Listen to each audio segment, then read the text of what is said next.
We've reviewed writing our own classes, so let's briefly now talk a little bit about inheritance, which is related to that.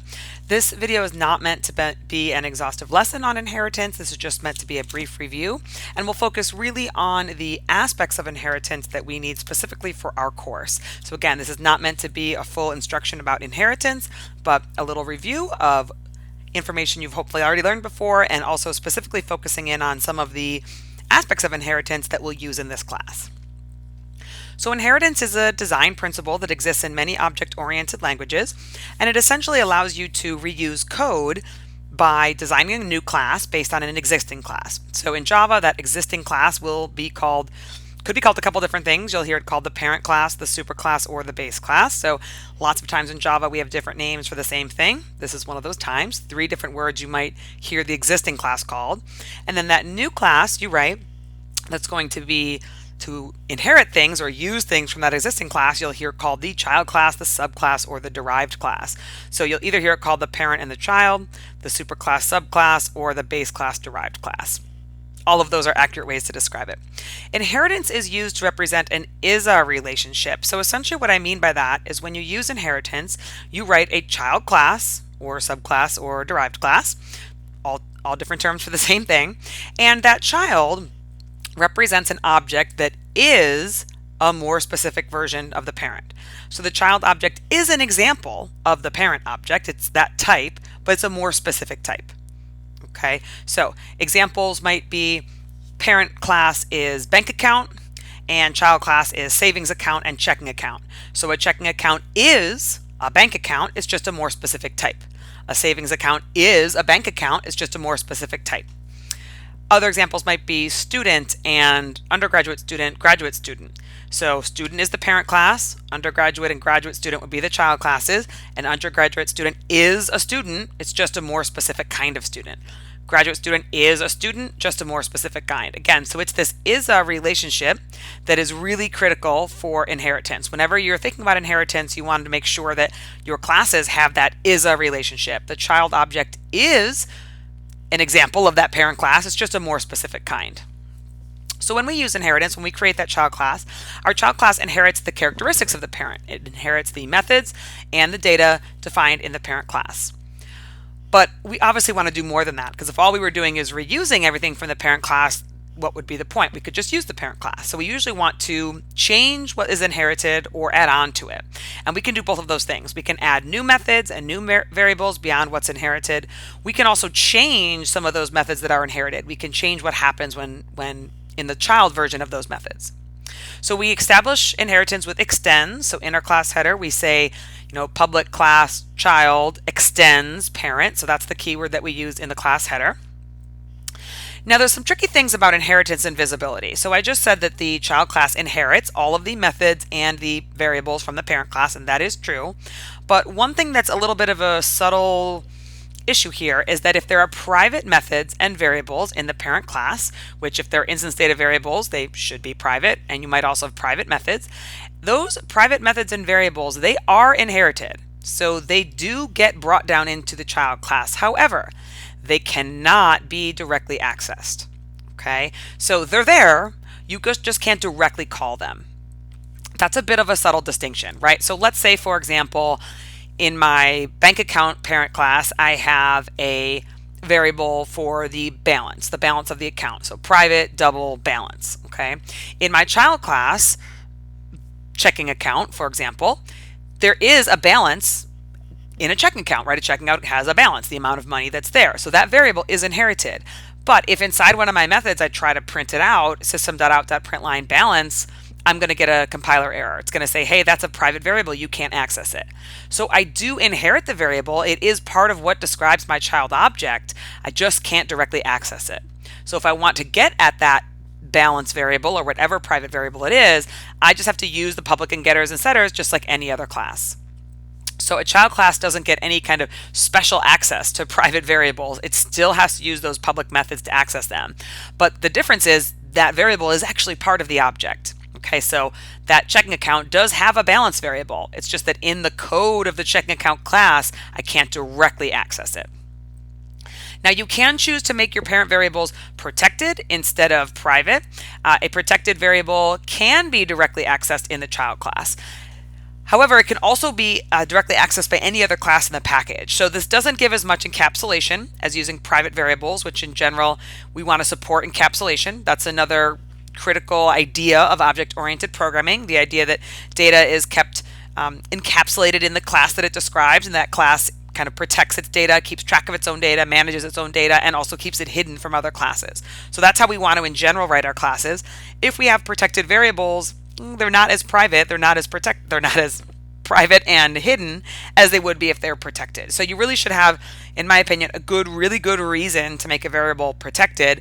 In most cases, you just should continue to make them private, even though it means in a child class you have to do a little more work to get access to that variable. Now, the only thing that's technically not inherited into the child class is the constructor. So constructors are technically not inherited, even though they might have public visibility. The child class doesn't inherit it, it needs its own. And that kind of makes sense, right? Because we think about the job of the constructor, and the job of the constructor is to set up an object of that type. Well, the child class, you're defining a new type. So it makes sense that you'd have to define a new way to set up objects of that type.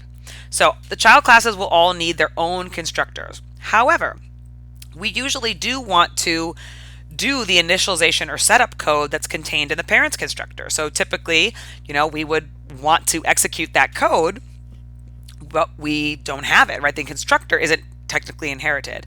So what we can do is we can invoke the parent constructor. And this is typically what you'll do in a child class is you'll first invoke the parent constructor. That's essentially saying, okay, hey, parent class, you set up your part of the object. You go through all your setup code, and then when you're done, I'm going to add some code into the child class constructor to set up kind of what I call the child part of the object. Okay, so we ask the parent constructor to run all its setup. That parent constructor would be in charge of initializing any, for example, private variables in the parent class. And then when that's done, we can run the child class part of the setup, and that would take care of initializing any variables that we added into the child class. Okay, so it is good practice, best practice, to call that parent constructor to create that parent part of the object.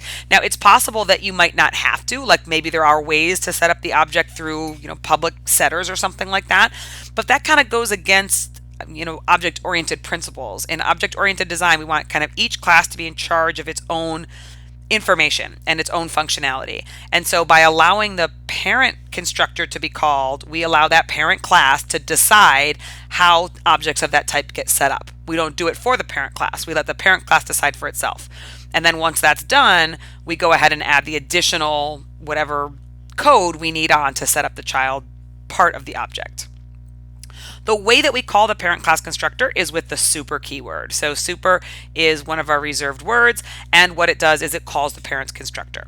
So super will just be on its own, like super if there are no parameters in the parent constructor, it'll just look like that, super. If there are parameters, it'll be a call to super passing along, whatever those parameters are. So that's how you'll use the call to super. And again, what that does is it calls the parent constructor. Okay. Now this call to super must be the first line. If you try to put any code before it, you'll get a compiler error. And the other really important thing to note is that a parent constructor will always be called.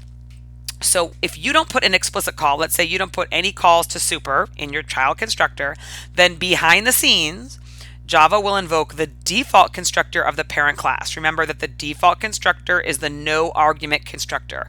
It's the one that doesn't take in any parameters. So if you don't have this call to super, behind the scenes, there's a default call. And that would basically be like as if you were to have this code here, just super with no parameters. Now, if there exists no default constructor in the parent class, you'll get a compiler error. So you won't be able to compile. So you always want to think about in a child class, some parent constructors getting called. Either you're choosing one to call explicitly, or if you don't do that, Java will call the default behind the scenes. And if it can't, because there is none, you can't compile. Now, we've talked a little bit about what the child class is. It's a more specific type of the parent type.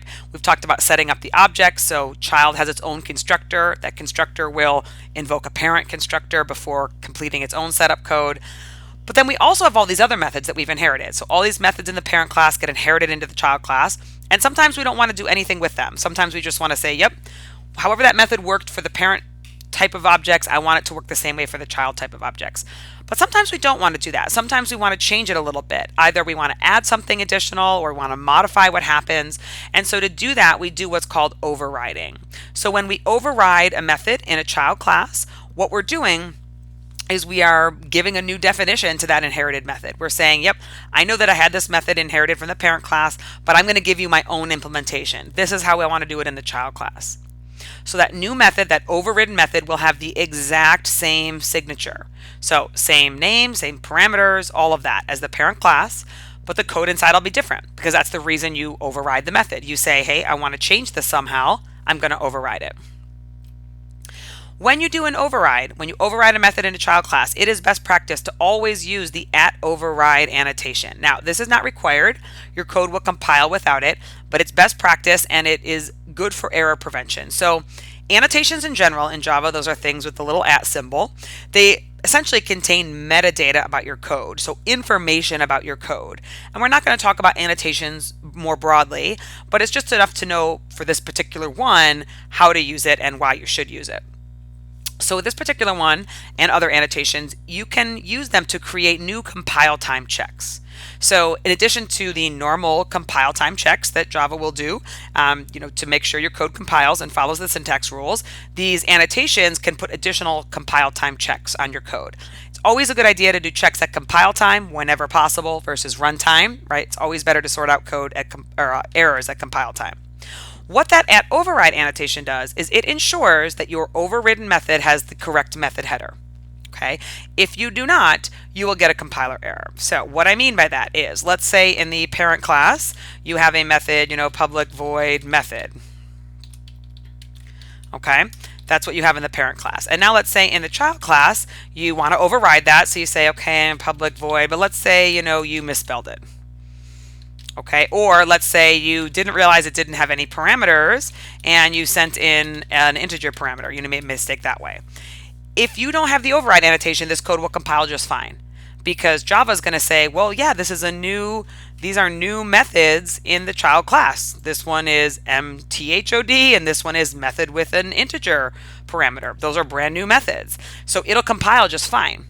Right? But when you try to run it and you try to invoke method, it's going to be the parent version that's called, not whichever one of these wrong versions you wrote, mistake versions you wrote. And that can be a really tricky error to track down. If, on the other hand, if you use that override annotation on either one of these two method headers, your code will not compile. And the reason is Java will say, okay, if I have the override annotation, that means there's some method in the parent class that has this exact same signature. And if one doesn't exist, I'm going to throw a compiler error. And that's good because it would allow you to say, why am I getting a compiler error? Oh, I misspelled the name of the method. Let me fix that. Or, oh, that method doesn't take any parameters. Let me fix that.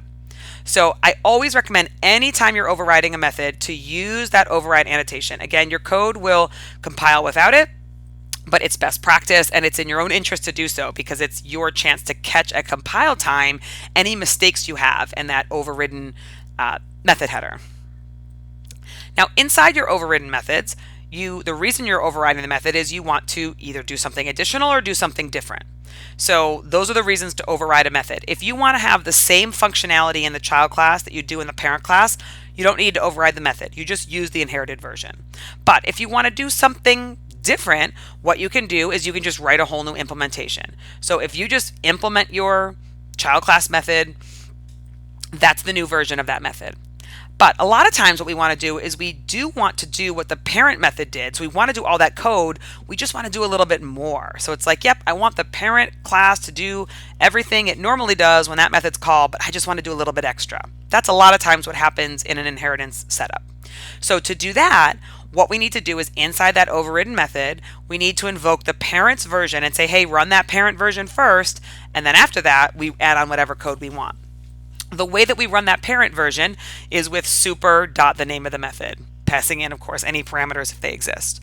So this is the second use we've seen of that keyword super. We saw it previously to invoke the parent constructor. And to do so, we just had, we didn't have a dot. We just had a call to super, perhaps with parameters or not. For calling a parent version of any other method, it's super followed by the dot, followed by the name of the method. So that's how you can invoke the parent version. Now, note you can actually invoke the parent version of any method, so it doesn't have to be the one you're overriding. It could be any method, public method or protected method from the parent class, but the most oftentimes you see super dot method used is when you're in the method that you're overriding and you want to call that parent version. Unlike when we use super for the call to the constructor, that super dot method call can appear anywhere in the method. So it doesn't have to be the first line. Again, it doesn't have to be in the overridden method. It could be somewhere else. So anytime you want to invoke a parent version of a method, you do it with that keyword super. So again, those two uses of that super keyword. So that's a very brief overview of inheritance. We are going to talk a little bit about polymorphism, which is a related topic, and then we'll walk through an example of creating a child class and using it to demonstrate a little bit of polymorphism.